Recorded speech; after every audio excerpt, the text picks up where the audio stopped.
And we start the day's other headlines here at home, where the official start of summer tomorrow is expected to bring a stifling heat wave across much of the country.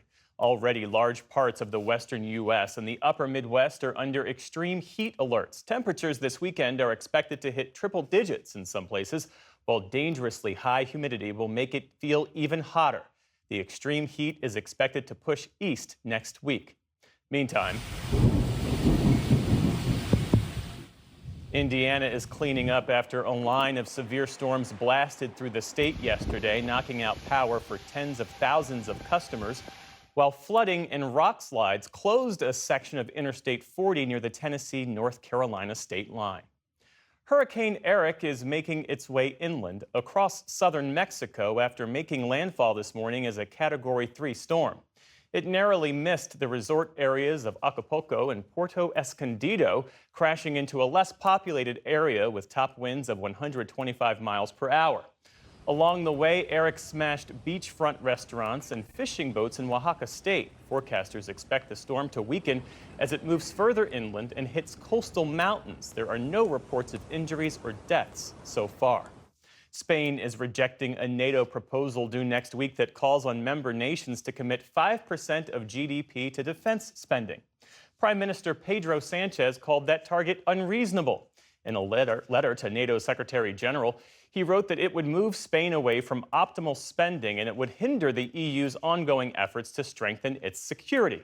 Spain was already the lowest spender in the 32-member alliance last year, allocating less than 2% to defense.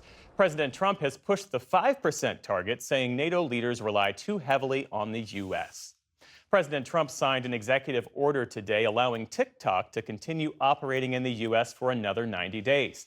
The announcement on his social media platform allows the government until mid-September to try to negotiate a deal for the social media app, which is owned by China's ByteDance.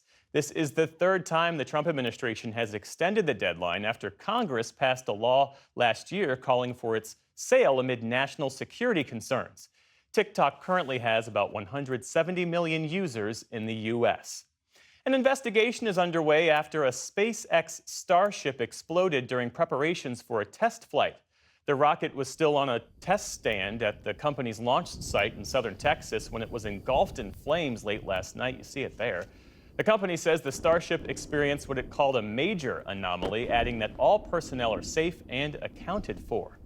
The Elon Musk-led company had already launched 9 of these rockets in the last 2 years. 6 of them either exploded on takeoff or broke apart on re-entry.